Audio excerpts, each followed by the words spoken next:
Chapter 14, The Missing Key. Omri's brother were already sitting at the tea table when the two boys rushed in. "Hi, what's for tea?" Omri asked, automatically.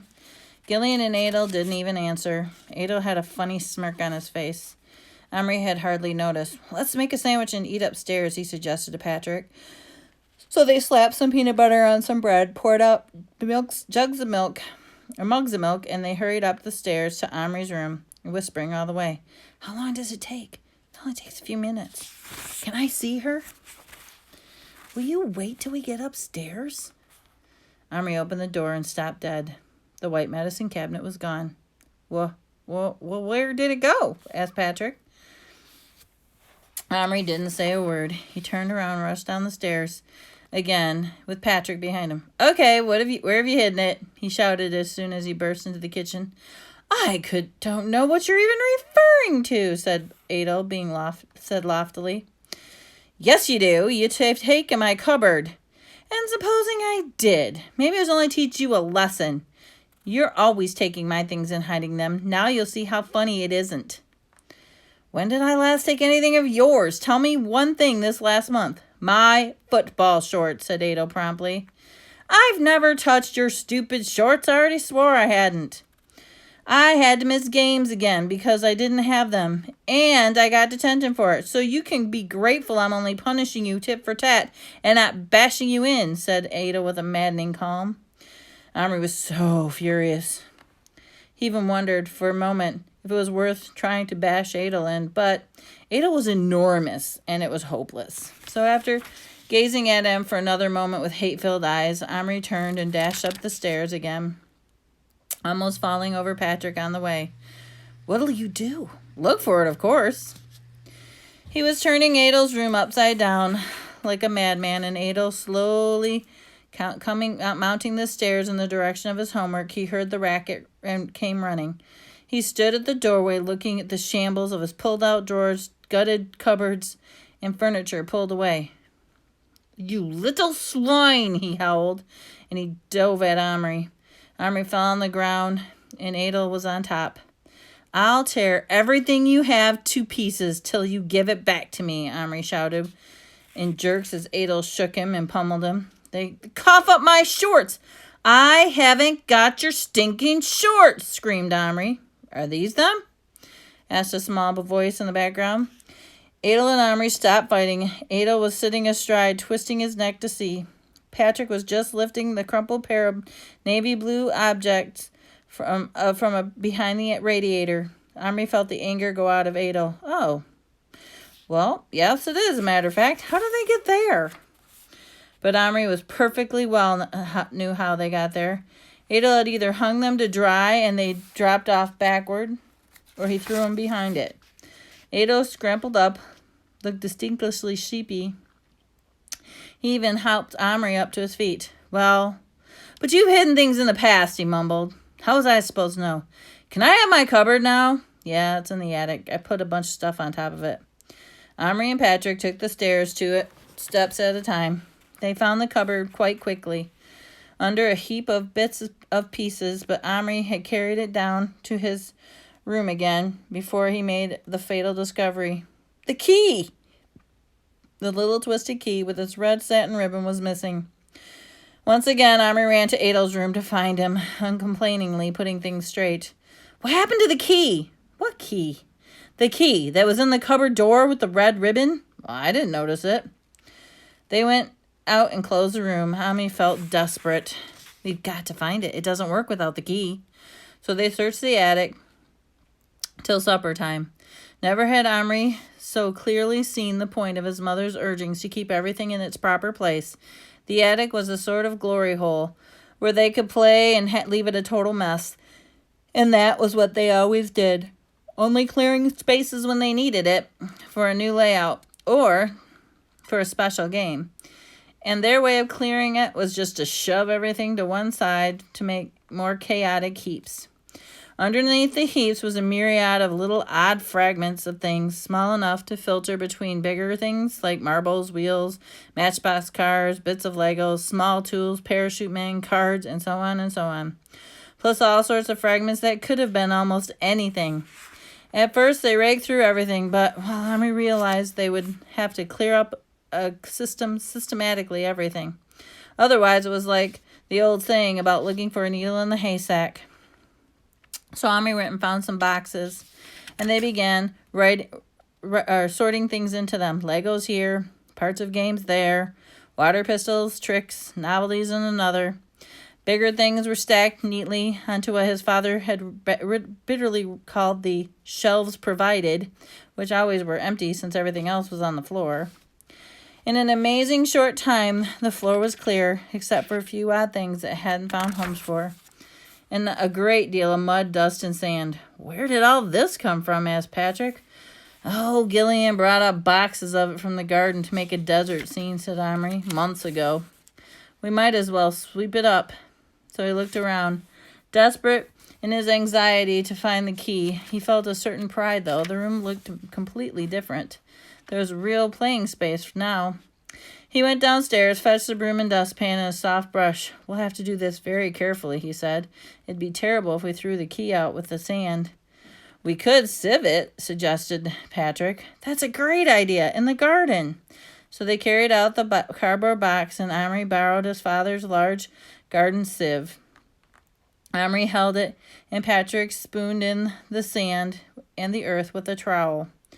Several small treasures came to light, such as a 10-pence piece, but no key.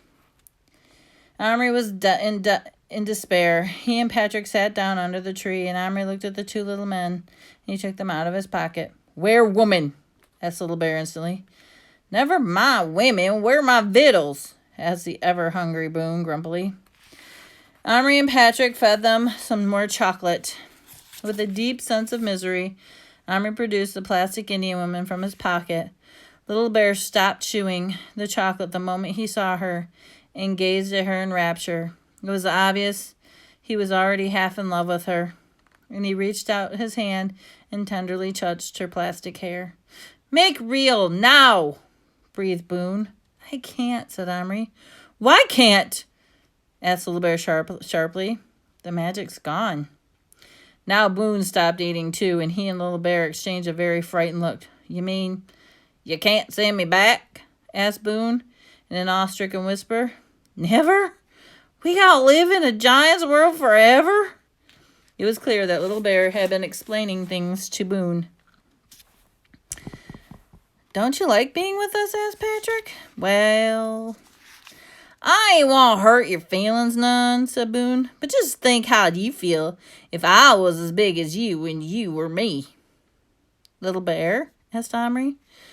Little Bear dragged his eyes away from the plastic figure and fixed them, like little bright crumbs of black glass, on Omri. "Omri good," he pronounced last. "But Little Bear, Indian brave, Indian chief. How be brave, how be chief without no other Indians?" Omri opened his mouth as if he had not lost the key. He might have rashly offered to bring to life an entire tribe of Indians simply just to keep his little bear contented. Through his mind flashed a knowledge of what that meant. It wasn't the fun, it wasn't the novelty, it wasn't the magic that mattered anymore. What mattered was Little Bear should be happy. For that, he would take on almost anything. They sat there quietly on the lawn. There seemed nothing more to say. A movement in the back of the house caught Omri's eye. It was his mother coming out to hang up some wet clothes. He thought she moved as if she were tired and fed up. So he stood up. She stood up for a moment on the back balcony, looking at the sky. Then she sighed and began pegging the clothes on the line. On impulse, Omri got up and went over to her.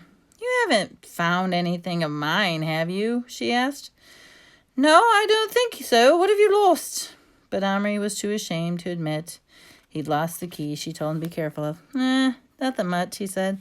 And he went back to Patrick, who was showing the men an ant. Boone was trying to pat his head, but it wasn't very responsive. "Well," said Omri, "we might as well make the best of things. Why not I go get the horses and bring them out so the fellows can ride?" That cheered everyone up. And Omri ran up, brought the two horses down carefully, in an empty box. Next, Patrick stamped about 2 square feet on the lawn to make it hard so the horses could really gallop. Quite a large black beetle alighted and flattened on the flattened part, and Little Bear shot it dead with his arrow. This cheered him up a little bit, but not much, though. While the horses grazed the fresh grass, he kept giving great big, long, lovesick sighs to Omri, and he knew he was thinking about the woman. "Maybe you'd rather not stay the night now," Omri said to Patrick. "Well, I want to," said Patrick, "if you don't mind." Omri felt too upset to care, one way or the other. When they were called into supper, he noticed that Adel was trying to be friendly. Omri wouldn't speak to him. Adel took him aside. "What's up with you now?" "I'm trying to be nice. You got your silly old cupboard back." "It's no good without the key." "Well, I'm sorry. It must have dropped out on the way up the attic." "On the way up to the attic?" Omri hadn't even thought of that. "Will you help me find it?" he asked eagerly. "Please, it's terribly important." "Oh, all right." So the 4 of them hunted for half an hour. They didn't find it. After that, Gillian and Adel had to go out to some function at school, so Patrick and Omri had the television to themselves. They took the 2 men out and explained the new magic, and when they found they were all watched together for the first time the film about animals, which absolutely transfixed both the little men. Then a Western came on. Omri thought they ought to switch it off, but Boone was particularly set up such a hullabaloo that eventually Omri said, "Oh, all right, just for 10 minutes then." Little Bear seated cross-legged on Omri's knee, while Boone had someone gravitated back to Patrick, preferred to stand on his breast pocket, leaning his elbows out of the pocket top, with his hat on the back of his head, chewing a lump of tobacco he had on him. To Patrick, who had heard something of cowboys' habit, said, "Don't you dare spit. There are spittoons here, you know." "Let me listen to them talk, will you?" said Boone. "I just can't get over the way they talk." But before 10 minutes was up, the Indian film and started to get the worst of it. In its usual sequence, in which the pioneers, the wagons, are drawn into a circle, and the Indians are galloping around them, while outnumbered men on the wagon train fire muzzle-loading guns at them through the wagon wheels. Omri could sense Little Bear getting restive and tense as brave after brave hit the dust, and suddenly he leapt to his feet. "No good pictures!" he shouted. "What you talk about, Injun?" Boone yelled tauntingly across the chasm dividing him and Little Bear. "That's how it was. My ma and pa was fight like that, and my roll told me they been done near shoot 15-20 of them dirty savages." "White men move onto land, use water, kill animals. So what? Let the best win. We won. Yippee!" he added with another television. Indian went down with the horse on top of him. Omri was looking on the screen when it happened. In the hull of the soundtrack, he heard a thin, faint whistling sound. And then he heard Boone grunt. He looked back at Boone swiftly, and his blood froze. The cowboy had an arrow sticking out of his chest. For a couple of seconds, he remained upright in Patrick's breast pocket. Then, quite slowly, he fell forward. Omri had marveled at the way people in films, particularly girls and women, were given in to letting out loud screams at dramatic and awful moments. Now he felt the rise in his own chest, and would have let out a little Bear if Bear had not cried out first. Patrick, who had not noticed anything till now, looked at Little Bear, saw where his bow arm was still pointing, and he looked down at his pocket. Over the top of it, Boone hung his head down, limp as a piece of knotted string. "Boone! Boone!" "No!" snapped Omri. "Don't touch him!" Ignoring Little Bear, who tumbled down his trousers leg to the floor as he moved, Omri very, very carefully lifted Boone clear between his fingers and his thumb and laid him across the palm of his hand. The cowboy lay face up with the arrow sticking right out of his chest. "Is he dead?" Patrick whispered in horror. "I don't know." "Shouldn't we take the arrow out?" "We can't. Little Bear must." With infinite care and slowness, Omri laid his hand on the carpet Boone lay perfectly still. With such a tiny body, it was impossible to be sure whether the arrow was stuck and where it was stuck, where his heart was. A little higher up and his shoulder, the arrow shaft was fine, so you could make it out. But the minute the cluster of feathers, Little Bear, come here. Amra's voice was steely. A voice of Mr. Johnson himself might have envied it, and it commanded an audience. Little Bear scrambled to his feet. After his fall, walked unsteadily on Hamri's hand. Get up there and see if you've killed him. Without a word, Little Bear climbed out on the edge of Hamri's hand, knelt down beside the prostrate Boone, and laid his ear against his chest. He listened, straightened up, without looking at either boys. Not killed, he said suddenly. Hamri felt his breath go out in relief. Take the arrow out carefully. If he dies now, it'll be doubly your fault. Little Bear put one hand on Boone's chest with his fingers on either side of the arrow, and with the other took hold of the shaft where it went into Boone's body. Blood came. Need stop up hole. Hamri's mother kept boxes of tissue in the room, mainly so nobody would have an excuse about sitting there sniffing. Patrick jumped up and brought this, tearing off tiny pieces, no bigger than a pinhead. No, it's got germs from your hand, said Hamri. There's no disinfectant in the bathroom cupboard. Don't let my mom see you. While Patrick was gone, Hamri sat motionless, with his eyes fixed on Little Bear, still poised to pull out the arrow. After a very long minute, the Indian muttered something. Hamri bent his hold down. What? Little Bear, sorry. Hamri straightened up, his heart cold and untouched. Well, you'll be a lot sorry if you don't save him, was all he said. Patrick raced back with the little bottle of Listerine, poured a drop in the lid, dipped the little bottle in the tissue in it, and held the cap too close to Little Bear. Go on, Hamri ordered. Pull it out. Little Bear seemed to brace himself. Then he began to tremble. Little Bear? Not do. Little Bear, not doctor. Get doctor back. He no make wound. We can't, said Hamri shortly. The magic's gone. You must do it. Do it now. Now, Little Bear. Again, the Indian stiffened, closing his hand tightly around the arrow. Slowly and steadily, he drew it out and threw it aside. Then, as the blood welled up over Boone's checked shirt, Little Bear swiftly squeezed the ball of tissue and pressed it against the wound. Use your knife now. Cut the dirty shirt away. Without hesitating, Little Bear obeyed. Boone lay still, his face under his tan turned ashy gray. We need a bandage, said Patrick. There's nothing we could use. We can't move him or wrap him around. We'll have to use a tiny bit of Band-Aid. Then Patrick went to the bathroom. Again, Hamri, Little Bear, and Boone were left alone. Little Bear knelt, now with his hands loose on his thighs, his head down. His shoulders rose and fell once. Was he sobbing with shame, with fear, or could it be sorrow? Patrick turned with a box of Band-Aids and a pair of nails and scissors to cut squares big enough to cover the hole in Boone's chest. Little Bear stuck it on with great care, and even Hamri thought with tenderness. Now, said Hamri, take off your chief's cloak and cover him up warmly. This too, Little Bear did, uncomplainingly. We'll take him upstairs and put him to bed, said Hamri. Oh, God. Wish we still had the key. I could get the doctor back.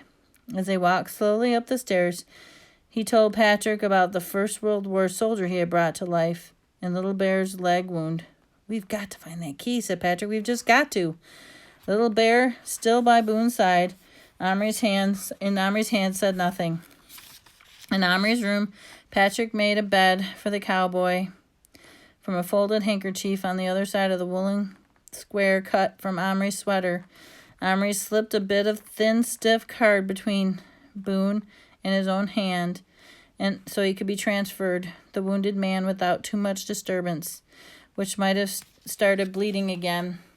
He was still unconscious.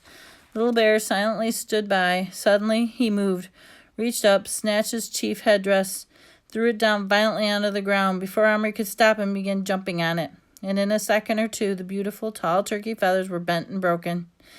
Leaving it lie there, Little Bear took off across the carpet, running as hard as he could over the deep woolen tufts, stumbling sometimes, but running always in the direction of the seed box and his home. Patrick moved, but Omri said quietly, "Let him alone."